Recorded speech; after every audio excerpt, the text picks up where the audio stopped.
As entrepreneurs and business owners, we overcome obstacles on a daily basis. That's just what we do. I always say I've become an expert in running through brick walls with my forehead. We just go forward at them. Look, it doesn't matter if it's the government regulation or taxation, or maybe overcoming a challenging, super challenging labor market, especially if you're a growing company. In this clip, my good friend Scott Leroy, who helped us grow Fieldstone Landscape to over 150 employees. This is a good sized company. He talks candidly about how the $15 minimum wage, the new law that was passed, how it's going to affect them and how it's going to affect their clients and consumers. He also talks very candidly about the challenging labor market that we have and that he faces.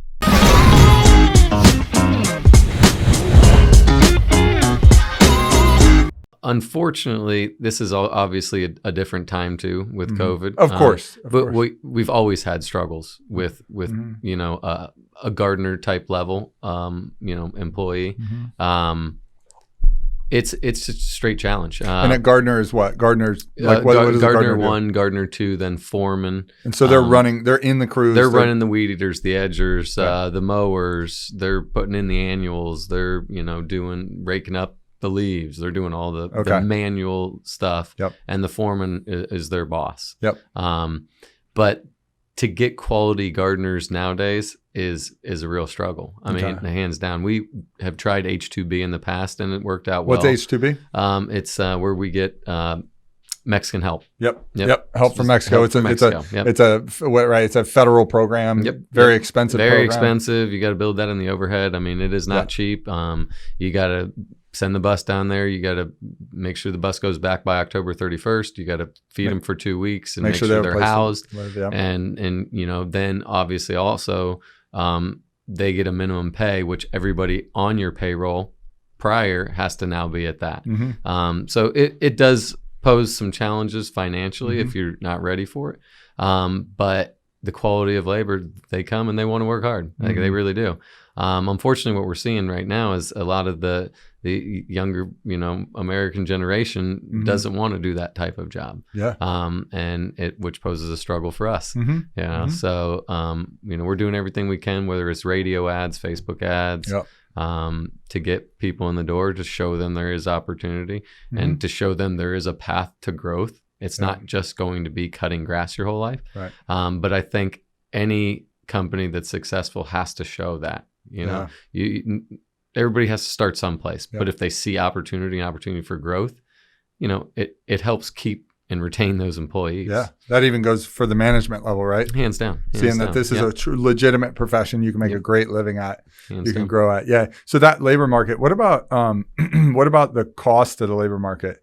Obviously I have some experience with this too, but I'd love to hear, because you've been in it for 3 years longer than me now. You know, the cost and the demand, the supply and demand, and what you actually have to pay them now, you know, and I will also caveat and say they just raised the minimum wage. Did that even affect you though? We're already talking about it now. And 100% it's going to affect. I mean, I can look back when I started, I remember we were bidding, our billable gardener rate was $19.75 with all the FICA, FUTA, overhead, everything in it. Your labor rate. That was what we were 10 years ago. And now it's, you know, pushing $40. And it's 10 years, but that's a significant increase. And before we would used to be able to get, you know, a good gardener for $10. Now they want 15 or more. Irrigation's another extremely tough one. You used to always find people for, you know, $15 to $18 an hour. Now you're lucky to find anybody $20 to $25 an hour. I mean, it's so obviously you got to pay for quality labor, and we respect them. You know, the problem is the clients don't really, you know, respect it. I'd say very much. Certain ones do, hands down. How so? What do you see? How do you see that? How is that reflected? I see that because there's certain people value landscape. Certain people don't. Certain people realize, hey, it's 15% of the value of your property. And they look and they think about that, and they respect and understand, okay, this is going to cost this because we have this value and we got to make it maintained and look like that. Others say, what's the cheapest price I can get?